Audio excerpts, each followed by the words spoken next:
However, that didn't really matter too much in the grand scheme of things. Am I? I'd like to be.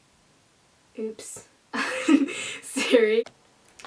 Hi everyone, my name is Rosia and welcome back to my YouTube channel. If you're new, don't forget to subscribe and like and comment. Today I did my UCAT 2020 online exam, so I'd like to share with you some tips on how to prepare for UCAT because there seems to be a lot of information out there, so I want to help you distill it down to the most important points which I found helped most in my preparation.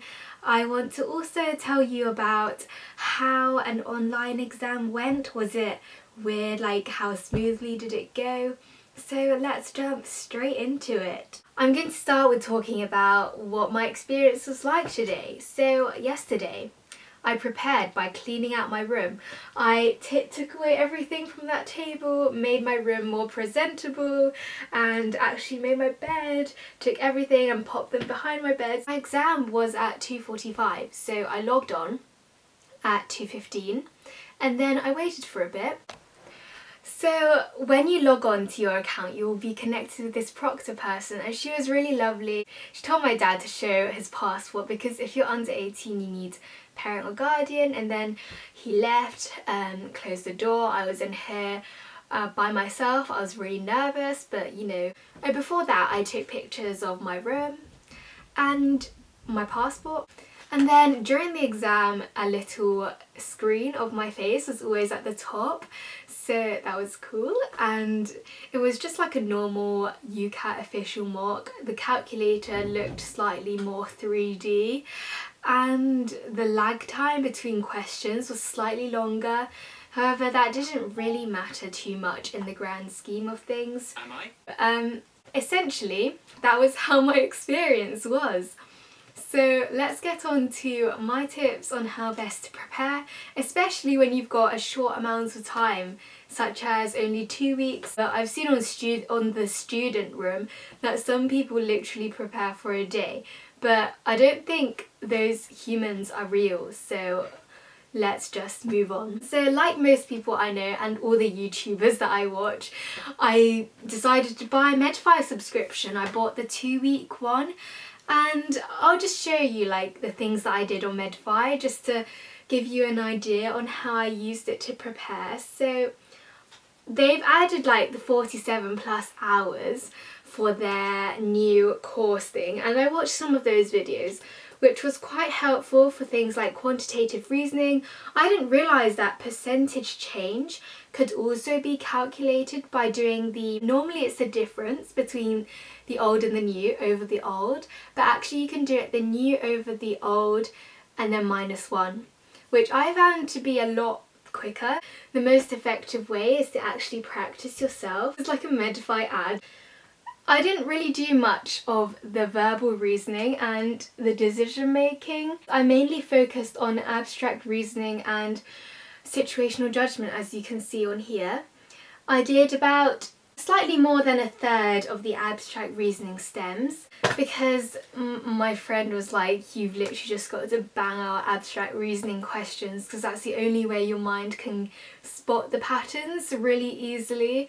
And it was actually quite relaxing because sometimes before bed I just sit on my bed with my iPad and go through some abstract reasoning or situational judgment questions. That was just a chill way to prepare for the UCAT. So I'll show you my dashboard now, which is basically kind of what I did every day to prepare. As you can see, all my little boxes are green because that symbolises a lot of practice, even though some of them are only like 70 something questions, which is like 2 10-minute timed question sets.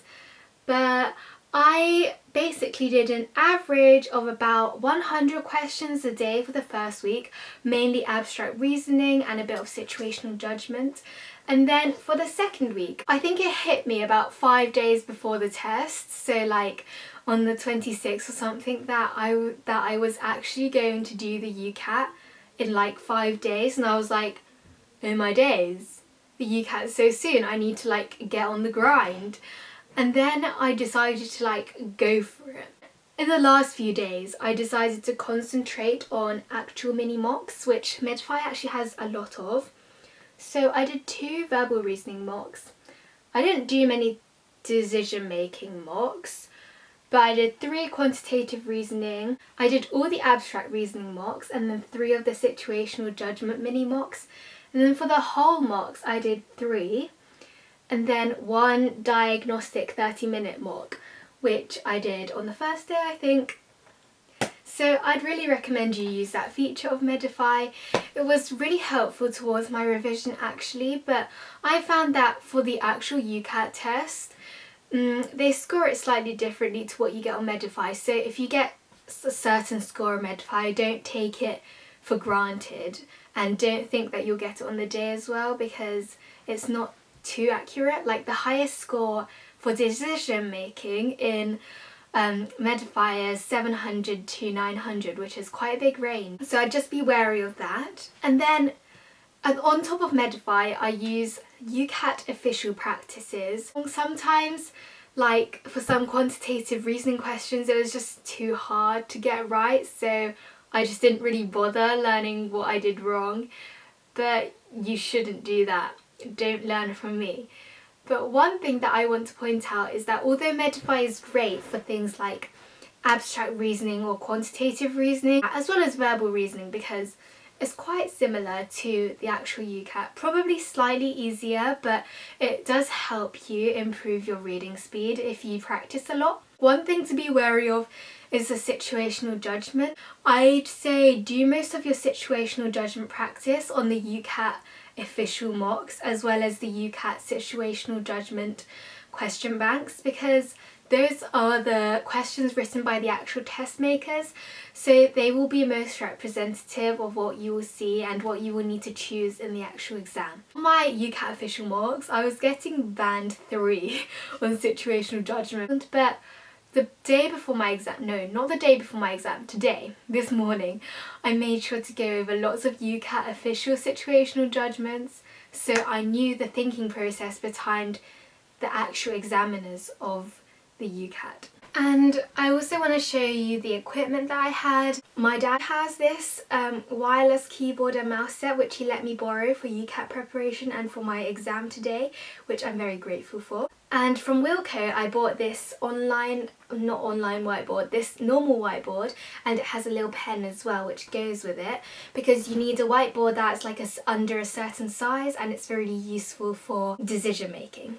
My last tip is to don't overload yourself on information on YouTube, because honestly everyone's different and you need to target your own weak sections. And that was basically my UCAT 2020 experience summed up. I'd say it is quite stressful, especially because it's one of the first exams you'll be taking in your whole medical career. I know some people say that doing lots of questions isn't really the right way, and yes, if you don't review your mistakes, but if you do review your mistakes and see where you went wrong for each question, it's an invaluable tool for getting the best mark that you could possibly want. So thank you so much for watching if you're still here, and good luck if you're taking the UCAT soon. I believe in you, you can do it, and bye.